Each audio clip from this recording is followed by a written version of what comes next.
Hello friends, welcome to the VLSI design course. So today we'll explore VHDL a little bit. So today we'll start to understand VHDL data types. We have divided these two VHDL data types in two sections, VHDL data type part 1 and VHDL data type part 2.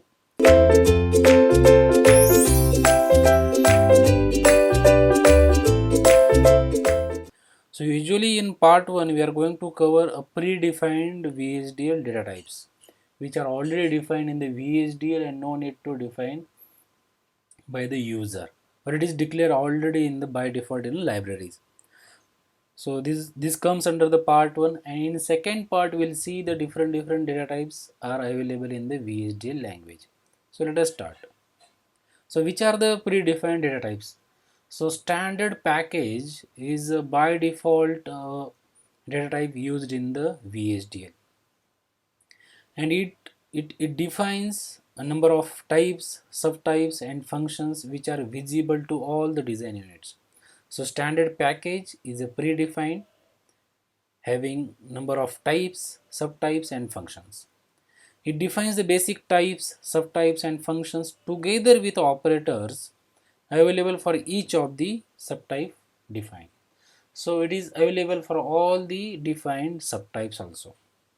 So what are the subtypes that we'll see in our future lectures? The use of the standard package is implicitly assumed by the every VHDL simulator. So there is no need to explicitly declare a standard package. So it is by default package and no need to use under the library clause or under the use clause. The user may not modify the content of this package. So because of it is predefined, user has no right to change any package content. So which are the predefined data types under the standard package?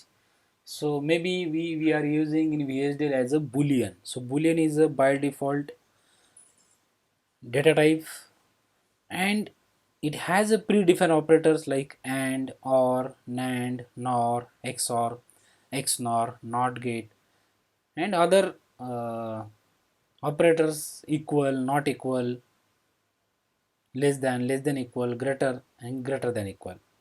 Similarly, like boolean, there are bit, then character, severity level, integer, real, time, string, bit vector, file open kind, file open status, as well as some subtypes like delay length, positive and natural. These are the by default data types under this standard package. So these we may not be required to declare or may not be need to declare under the library clause. So that's what whenever we are writing a VHDL code, we are not nowhere declaring the standard package, but we are using its data types like bit, bit vector, or we can say the logical operators like AND, NAND, NOR, XOR, or comparators, various comparison operators less than, equal, greater than, like that. So next important data type in a VHDL is a standard underscore logic underscore 1164. So there are some disadvantage of the standard package. To overcome that disadvantage of standard package, this package was introduced by the IEEE, and it is defined under the standard IEEE standard 1164. So this standard underscore logic underscore 1164 is a not part of standard definition. So it is not a default. We need to define whenever we wanted to use it. So again, what it contains? The standard logic 1164 package contains subtypes and functions which extend the VHDL into multi-value logic. So this is the very important use of the standard logic 1164 package. Earlier the standard package, previously we have seen, it has only two values, either 0 or either 1. But this package introduced by IEEE 1164, it has 9 multiple values. So we'll see in next slide. So why it is needed? So this standard logic 1164 is needed for more logical values than the two values defined in the standard package, with a resolution function. So what is a resolution function? So in many cases, whenever we are assigning values to a single signal or a single, we can say, object with multiple values, that has to be processed and synthesized. That type of data type is called as a resolution function. So we'll see in detail how the resolution and unresolution differs. Now this standard logic 1164 package contains the following declarations. So inside this also, in standard logic 1164 package, we have other declarations like standard underscore u logic. It is called unresolved logic type of 9 values. Then standard u logic vector. The standard logic. So standard underscore logic is a resolved version of standard u logic. So we'll see the difference between resolve and unresolved. Then again, the whenever we wanted to declare more than one bit, we have to declare as a standard logic vector. So these are the declarations under this package. The standard logic 1164 is a copyright and may not be altered. Again, like a standard package used, or it is by default in the VHDL. Similarly, this package also is a copyright. User has no right to change any content of this package. In order to use this package, we need to declare under the library. So we need to declare as a library IEEE, then use that library name dot package name and the content. So these declarations we have seen our library details of the library in that video. So how to declare the library, how to use the package and its content, what is the meaning of library. So all these things we have covered in our earlier video, VHDL libraries. So what is standard logic? So we have seen here there are 4 different declarations under this logic. So we'll start one by one.